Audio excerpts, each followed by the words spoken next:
வியானாவா? இல்ல வினோத் திவாகர் பார்க்க மாட்டேங்கிறாரு. என்னால வச்சுட்டு என்னால எதுவும் பண்ண முடியல.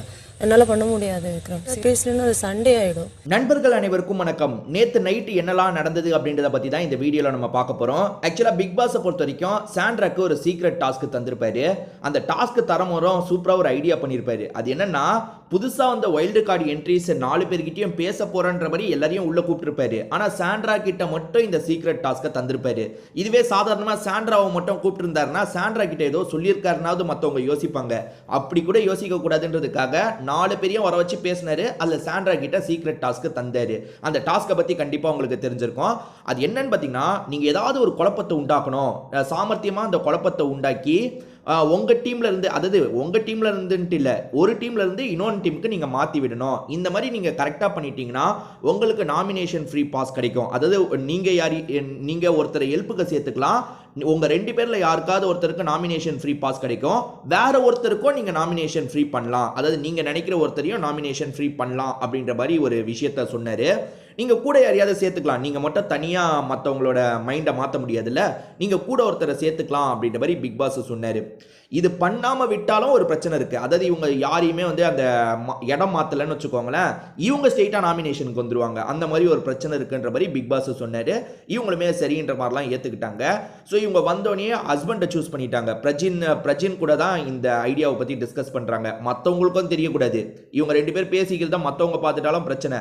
மற்றவங்களுக்கு தெரியாம இவங்க பிரஜின் கிட்ட கொஞ்சம் கொஞ்சமா பேசினாங்க. நேற்று எபிசோட்லயே நீங்க அதை பார்த்துருப்பீங்க. ஸோ இவங்க யாரை மாற்றலான்னு முடிவு எடுத்துட்டாங்கன்னா திவாகரை மாற்றலான்னு முடிவு எடுத்துட்டாங்க. ஸோ விக்ரம் தானே இப்போதைக்கு மேனேஜரு. விக்ரம் கிட்ட அதை பற்றி பேசுறதுக்காக நைட்டு நேரம் பேசிட்டு இருக்காங்க.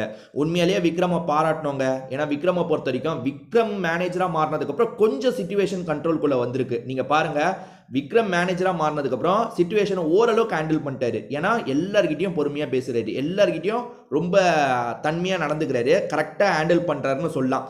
சரி, சாண்ட்ரா அவங்களோட பிளானை கரெக்டாக எக்ஸிக்யூட் பண்ணுறாங்க.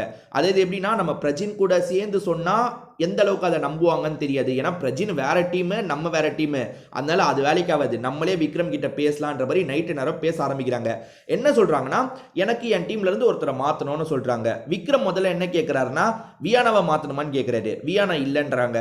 அப்ப வினோத்தான் கேட்கறதுக்கு வராரு. இல்ல திவாகர்ன்ற மாதிரி சொல்றாங்க. ஆக்சுவலா திவாகர் உண்மையில வேலைலாம் நிறைய பார்த்துருக்காரு போல. ஆனா இவங்க மாத்தணும்ல, யாரையாவது டீம்ல இருந்து ஒருத்தரை மாத்தி ஆகணும்ல, அதுக்காக திவாகர் பேரை யூஸ் பண்றாங்க. என்ன சொல்றாங்கன்னா, அவர் சரியாவே வேலை பார்க்க மாட்டாரு, அவர் வேலையும் சேர்த்து நான் பார்க்க வேண்டியதா இருக்கு, ஸோ அதனால எனக்கு கொஞ்சம் கஷ்டமா இருக்கு, ப்ளீஸ் விக்ரம் எனக்கு மாத்தி கொடுங்கன்ற மாதிரி கேட்குறாங்க.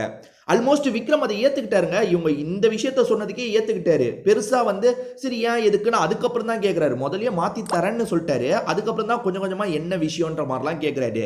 இவங்க என்ன சொல்றாங்கன்னா, அவர் வேலை பார்க்க மாட்டாரு, அவர் வேலையும் சேர்த்து நான் பார்க்க வேண்டியதா இருக்கு, அதை பற்றி அவர்கிட்ட பேச போகவும் எனக்கு பயமாக இருக்குது. ஏற்கனவே எங்களுக்குள்ள ஒரு இஷ்யூ போதில்ல, அதனால பேசினாலும் சண்டை தான் வரும், அதனால எனக்கு பெருசாக பேசுறதுல விருப்பம் கிடையாது. ஸோ அவர் வந்து ஒழுங்காக வேலை பார்க்க மாட்டாரு, எனக்கு மாற்றி கொடுத்தீங்கன்னா நல்லாயிருக்கும் அப்படின்ற மாதிரி சொல்கிறாங்க. அதுக்கு விக்ரம் இருக்கார்ல, சரி மாற்றி தந்துடலாம், வேற யாரை நீங்கள் எடுத்துக்கலாம்னு நினைக்கிறீங்கன்ற மாதிரி கேட்குறாரு. அதாவது மற்ற டீம்ல இருந்து யாரையாவது மாற்றணும்னா யார் வேணுன்ற மாதிரி கேட்குறாரு. எனக்கு யாருனாலும் ஓகே, இவர் என் டீமில் இருக்க வேணாம் அப்படின்ற மாதிரி சொல்கிறாங்க. ஆல்மோஸ்ட் விக்ரம் எல்லாத்துக்கும் சரின்ற மாதிரி தலையாட்டுறாரு. உடனே மாத்திட்டா முடிஞ்சிருச்சு, உடனே மாத்தலான்ற லெவலுக்கு இவர் யோசிக்கிறாரு. ஆனா உடனே மாத்தலங்க. இவங்க கிட்ட முதல்ல பேசிடுறாரா, இவங்க ஒரு தரப்பு சொல்றாங்க, அதாவது வந்து திவாகர் வேலை செய்யலன்னு சொல்றாங்களா. அப்ப திவாகர் கிட்ட அதே மாதிரி அந்த டீம்ல இருக்க மற்றவங்க கிட்ட பேசலான்னு உட்கார வச்சு பேசுறாரு. அதாவது அது உண்மையா மாத்துறது உங்களுக்கு ஓகேவான்ற மாதிரிலாம் கேட்கிறாரு பார்த்தீங்களா. ஸோ எல்லார்கிட்டையும் விசாரிக்கிறாரு. இப்போ திவாகர் கிட்ட வியானா கிட்ட பேசும்போது அவங்க ஒரு வருஷனை சொல்றாங்க. அவங்க என்ன சொல்றாங்கன்னா, நான் வேலைலாம் பார்த்தேன்னு சொல்றாங்க. ஸோ சாண்ட்ரா டாஸ்க்கு தான் பண்றாங்கன்னு விக்ரம்க்கு தெரியாதுல்ல, அதனால தான் இந்த விஷயத்தை இப்படிலாம் கொண்டு போயிட்டு இருக்காரு.